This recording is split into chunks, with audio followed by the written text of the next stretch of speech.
It was Diana. She was in my dungeon. She was upon a body, drained blood. One more victim for the morgue. I said nothing about what she had done. It had ceased to shock me.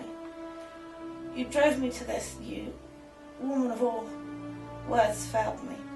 She lay upon the body, sobs racking her as she tried to understand her in madness. Destiny, since the dawn of time, she cried, shaking her fist. She fell down again on the body of the woman. I knew there was more than one victim, yet still I could not forgive her. I went to the priest. He struck me. She is the victim of some evil born of the dawn of time. She cannot stop. Her soul is buried deep in some horror. You ask my church to be witness to a bride in white of such wickedness. What is the word? The word is profane. You will pay the price in hell. Then so be it. What of the children? I heard a voice, and I washed my hands in the lake, the blood of my ancestors deep in my veins. God Almighty, have mercy on me, for I have sinned. Please hear my cry. Inside the mountain roared a deep magic that came from before time begun. The sun cast flames upon the mountain. Cascading from the peaks came rivers of blood, and my heart spoke to me words forbidden that time had forgot. I died and lay upon the lakeside, the water lapping at my cloak. It was too late for regrets, too late to undo love forbidden, of dark beginnings and foolish and so young. A great crack of bleakness, of no end or beginning, enfolded me. I fell crying in fear into a deep valley. Deep below the water I drowned 1,000 deaths. I woke, my body so cold, to a feeling I didn't care, and never would again. I pulled myself from the water. I could not help feeling glee. Now death is no longer my master. I stood upon the beach. I am the master now. Yet the pride was short-lived. I hanging my head at my feelings. God be kind to you, Diana, for I do not care what happens to me now. I went to my study, sat defeated at my desk. She had the gall to enter, her pale skin translucent in her white robe, her maids in corn blue, all giggling and sniffling like stupid infants.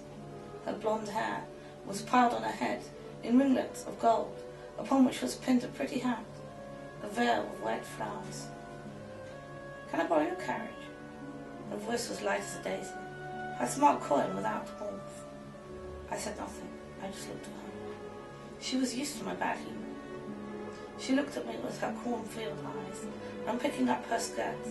Oh, he's in a bad mood. That's yes. They ran down the corridor, laughing, echoing hollow in my head to eternity. Not one shall survive. I pulled myself from the cross, and pulled the stake from my heart, the blood, my lifeblood, pouring from the wound. I broke up the coffin, with an axe. My sight was fading fast. I drew the chest of my writings onto the wood, and took a torch from the wall, and threw it on the wood. No one would ever witness this hideousness again. I stood and looked at the flames.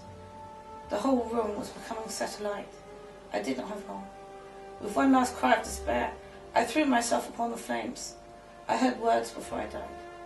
I have a right to live. I knew Diana took papers from my study. Her and the others fled. I do not know where. My efforts were in vain. The Dracula, the vampire, lived on. Sleep never came to me. I suffered many nights, unable to sleep. I consulted documents. I could not sleep, unless in a place of death. I had thus a coffin constructed, and slept during the day in my dungeon, where there was no light. Bats slept with me upon the eaves. They became my pets.